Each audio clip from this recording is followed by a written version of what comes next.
Welcome back to CAN, Caribbean Affiliate News. My name is Siobhan Gubin. This segment of the news is sponsored by Claire. An address by President Barack Obama will cap celebrations marking the 50th anniversary of Martin Luther King's I Have a Dream speech.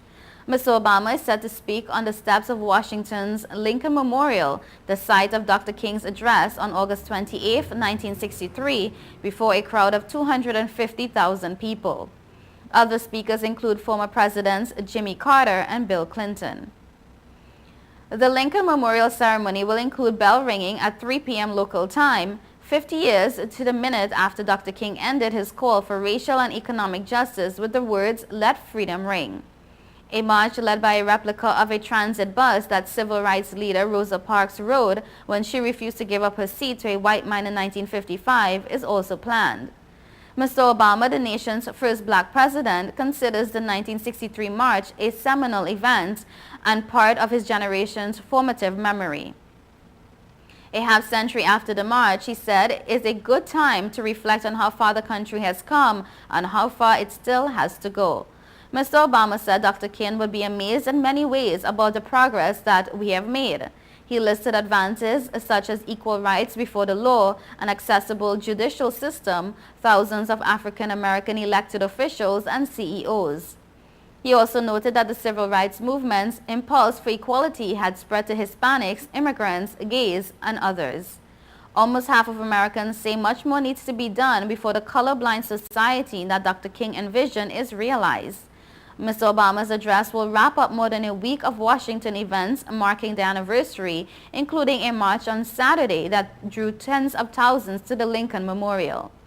A clergyman and advocate of nonviolence, Dr. King was among 6 organizers of the 1963 March on Washington for Jobs and Freedom, where he made his address. The speech is credited with helping to spur passage of the landmark Civil Rights Act of 1964 and the Voting Rights Act the following year. Dr. King, a Nobel Peace Prize winner, was assassinated by a white prison escapee in 1968. In Detroit, a man accused of stealing his father's body from a Detroit cemetery with the hope of bringing him back to life has pleaded guilty in exchange for avoiding prison. Vincent Bright pleaded guilty Monday to a charge of disinterring a body. He faces sentencing on September 24th in County Circuit Court. He seems to be doing well, defense lawyer Gerald Carafa told reporters yesterday. In exchange for the guilty plea, he said Bright will get probation with credit for time served. The judge ruled that Bright could be released on bail.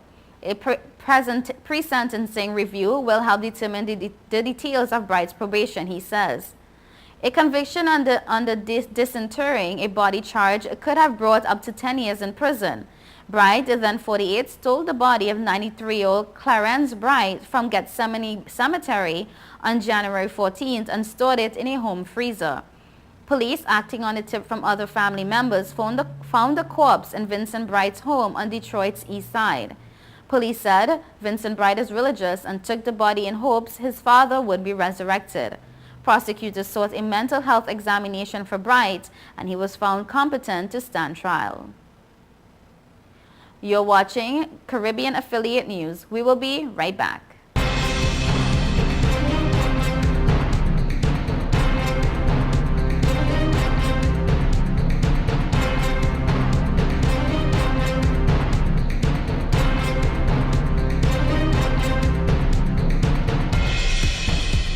Hey, excuse me, if you see me smiling, that's 'cause I'm chilling on Total Caribbean Network.